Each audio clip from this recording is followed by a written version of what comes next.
आपसे वादे किए थे, उन्होंने क्या क्या वादे किए? मोदी के वादे तो सारे पूरे होते हैं सर। एक भी वादा पूरा नहीं हुआ और इन्होंने उल्टा देखा।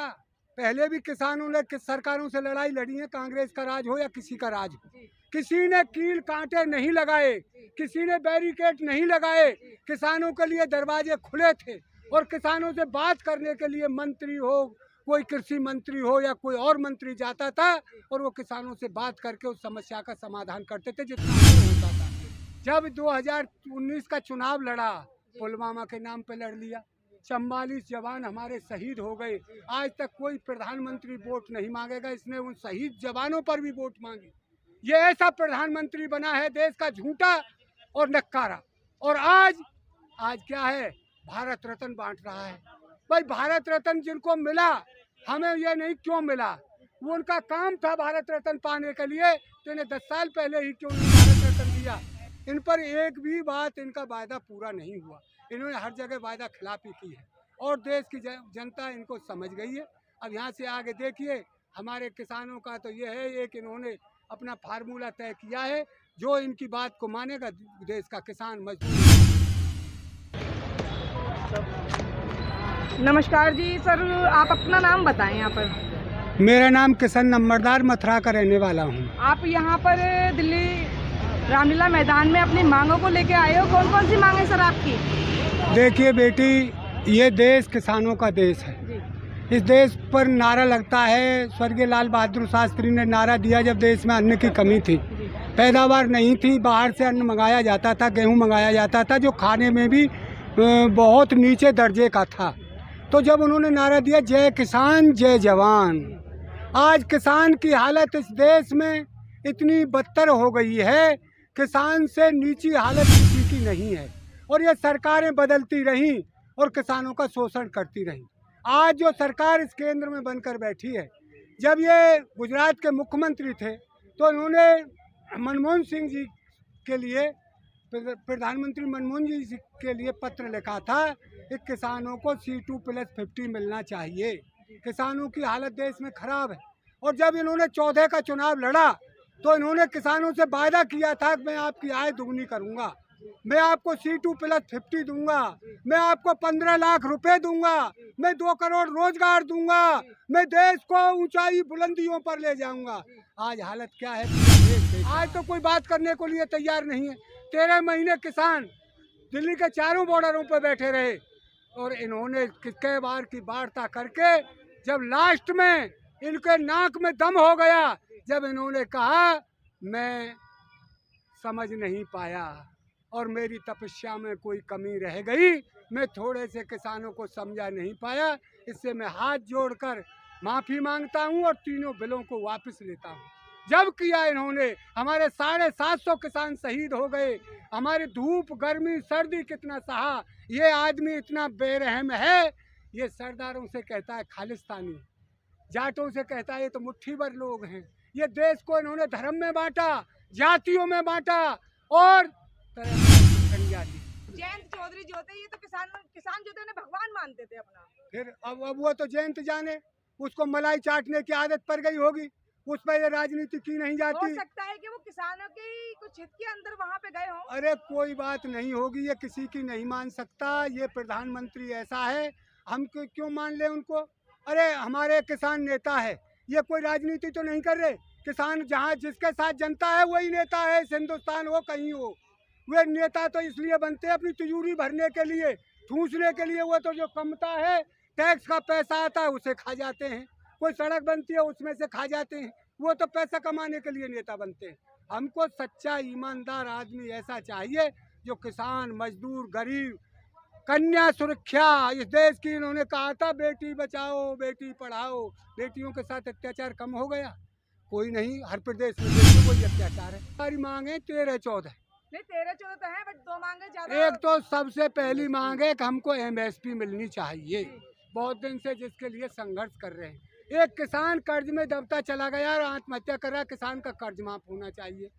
एक इन्होंने जो पहले वायदा किए थे, ये पनाली वगैरह की बहुत मांग है, उनमें उन मांगों को सबको मानिए, किसान की को ज़्यादा से ज़्यादा मांगों को मानिए। किसान तो हमारे पीएम नरेंद्र मोदी तो नरम दिल है, वो तो सबकी सुनते हैं, तो आप इस तरह से क्यों विवाद पे उतर आए? प्रधानमंत्री नरम दिल हैं, किस लिए नरम दिल हैं? वो हमने तो देखा नहीं नरम दिल उनका। वो तो ऐसा है, जब हमारी बेटी विदेश से मेडल जीत कर लाती हैं तो उनको चाय नाश्ता पर बुलाते हैं, उनके साथ फोटो खिंचाते हैं। वो फोटो जी भी प्रधानमंत्री है। और आज जब बेटियों की बात आई तो अपना चुप दरवाजा बंद कर लिया। वो किसी की नहीं सुनता मतलब की है वोट चाहिए, वोट के लिए कुछ नहीं। कहाँ से आए हैं सर आप? हम आए हैं बस्ती जिला से। बस्ती जिला से आए हैं जी। तो यहाँ पर जब आए हैं आप तो किन किन मांगों को लेकर आए हैं? यहाँ पर हम लोग मांग को लेकर ये आए हैं, जो ये सरकार को हम लोग बड़ा पसंद किए थे 2014 में, लेकिन इनके नीति विचारों को देखते हुए ये पता लग गया कि देश के बिल्कुल विरोध में है, समाज के लिए बिल्कुल विरोध में है। ये जनता के, किसान और गरीबों की बात करती है, लेकिन ये जौनबा बड़े उद्योगपतियों के साथ दे रहे हैं। इसलिए हम लोग का तभी पीछे जौनबा 13 महीना चला है धरना जौनबा, उसमें काफ़ी इनके वादे रहे जो आज तक इन्होंने पूरा नहीं किया। किसानों को उन्होंने कहा था कि आय दूना कर देंगे।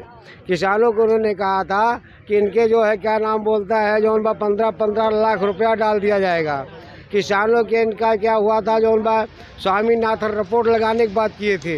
इन्होंने क्या कहा था जो है MFC पर जो कम से कम में दाम में किसान मांग रहे हैं उसको भी लागू किया जाएगा, लेकिन आज तक इनका कुछ नहीं ऐसे हुआ। ये चीज़ उनके लिए हो रहा है जैसे हम किसान न्यूनतम समर्थन मूल्य मांग रहे हैं, जो कम से कम दाम मांग रहे हैं उसको ये नहीं दे रहे हैं। और उद्योगपतियों के लिए ये हमारे 10 रुपया का सामान खरीद कर ये 50 नहीं 500 रुपया में बेचे, उनके लिए कोई दिक्कत नहीं, उनकी MFC फिट है। किसानों का ये बड़ा भारी दुश्मन है। अगर जनता नहीं विचार किया तो आने वाले समय में हमें आप देश को ये गुलाम करके जाएंगे। चौकीदार बड़े लोगों का होते हैं, ये जो कहते हैं हम चौकीदार हैं तो अडानी अंबानी के हैं। ये इन्होंने कहते हैं कि हम जो किसानों का आय दूनी करेंगे, तो दूनी तो इन्होंने उद्योगपतियों का किया। जो गैस सिलेंडर 200 रुपया से 300 रुपये का रहा है, आज 1200 रुपये में बिक रहा है। जो डीजल पेट्रोल हमारा 70-72 साल में जो जितना दाम 65 में हुए बिका, आज इनके 10 साल के अंदर 100 रुपया हो गया। ये उद्योगपतियों का दाम इन्होंने दूना करने की बात की है और उनका कर रहे हैं। गरीब किसान मजदूरों के अनिहित में है और इनका इन्हें कभी भला करेंगे अगर जनता नहीं समझा। पाई क्या, ये खाली बकवास से इनकी खाली बातें हैं। अगर इतना झूठा प्रधानमंत्री जबकि कहा जाता है सच बराबर तप नहीं, झूठ बराबर पाप। जब इतना बड़ा जो झूठा ही पापी होते हैं, ऐसे पापी लोग देश का क्या हाल करेंगे। गांधी एक परिवार थे, गांधी एक चीज़ था कि उसको भी एक धोती फाड़ा आदि पहन के आदि ओढ़ कर उन्होंने देश को आज़ाद किया। और ये लाखों लाख के घड़ी पहने, लाखों लाख के कपड़ा पहने, करोड़ों की घरों में कपड़े पहन के हमारे देश को क्या करेंगे। ये बनियों के हाथों में बेच चुके हमारे देश को, हमारे जनता को। अगर जनता खुशहाल नहीं हुआ तो हम आने वाले समय में बिल्कुल गुलाम हो जाएंगे। लेकिन ऐसा जो इनका विचार है ये होने नहीं पाएगा। हमारे भारत देश में एक से एक माई के लाल हैं जो इनको घुटने को टेकने का मजबूर कर देंगे। यही हमारे राकेश टिकैत ने 13 महीने के अंदर पहले जब इनको जो सारी पार्टियां भाग गए थे, सब लोग भाग गए थे, लेकिन कुदरती शक्तियां उनके टिकैत जी के अंदर आई और जो उनके आंसू बहे, फिर ये किसानों का सम्मान बचा है। एक टिकैत ऐसी चीज है जो जिसका नाम टीका, उसी का नाम टिकैत। उन्होंने किसानों का सम्मान बचाया। और मोदी जोगी के बारे में जैसे एक कहावत है, कबीर साहब जैसे लोग कहे हैं, टेढ़वा टीका मधुरी वाणी, दगेबाज का यही निशानी, मन न रंगाए जोगी कपड़ा। ये लोग कपड़ा रंगाए हैं, ये दगेबाज लोग हैं। अगर हम लोग नहीं समझ पाया तो देश को ये लोग बर्बाद कर देंगे। हम लोगों जनता से अपील करता हूँ कि ये मंत्री लाल पीले भगवानों को भगाने का काम करे। लाई आपको भी लाल पीला भगवान ला देंगे, सबको भिखारी बना देंगे, रोटी भी ना तरसेंगे, किसी को रोटी मिलने वाला नहीं। एक दिन प्रधानमंत्री कह देगा भाई राशन नहीं है, जो 5 किलो पे लोग भाषण दे रहे हैं ये भूखा मर जाएंगे। बलि चढ़ता है तो बकरी का, शेर का नहीं। मैं आपके ये चैनल के माध्यम से बताना चाहता हूँ कि लोगों को ये लोग जागे और इन लोगों से बचे नहीं। इनके चक्कर में अगर फंसे तो देश को बर्बाद हो जाएंगे। जय जवान जय किसान। बचा नहीं है, सब बचा जब कितना दिन से 5 साल 10 साल बीत गए, अपने देश के आदमी अपन देश बर्बाद कर रहा है। मोदी और योगी कौन नाम है मोदी योगी का? मोदी योगी तो क्या कहते हैं, पब्लिक के दिल में रहते थे सर। दिल में रहे ऐसे मनाई को खतरा करे, कौन सुनवाई नहीं हो तो पुलिस दरोगा का सुनवाई नहीं होती। नहीं। यूपी से आए हो बाबा? और का? यूपी में कहाँ से आए हो? बस्ती जिला। अच्छा, बस्ती जिला से आए हो। हाँ। तो यूपी में तो योगी जी ने बहुत अच्छा सिस्टम कर रखा है। बहुत अच्छा गए तो तब तारीफ ही होत बा, कुछ नहीं है। सरकार हो तो हमको फ्री में कुछ नहीं चाहिए, हमको शिक्षा और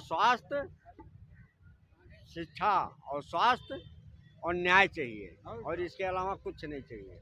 मोदी जी तो सबको न्याय दे रहे हैं, न्याय दिला रहे हैं, तो आपको भी तो न्याय देंगे, लेकिन लेट हो गया, कोई बात नहीं। अरे हो सकता है कि वो मुकदमा उठाए देख लो, कितने कितने दिन के 20-20 साल 40-40 साल का मुकदमा भाई लड़ते लड़ते किसान और पब्लिक मर जा रही है, उसका कोई सुनवा रहा नहीं है। तो आप यहाँ रामलीला मैदान में आए तो उसका कुछ हल होगा? होगा क्यों नहीं? होगा, हल होगा इसका। आपको लगता है कि हल होगा? होगा होगा मतलब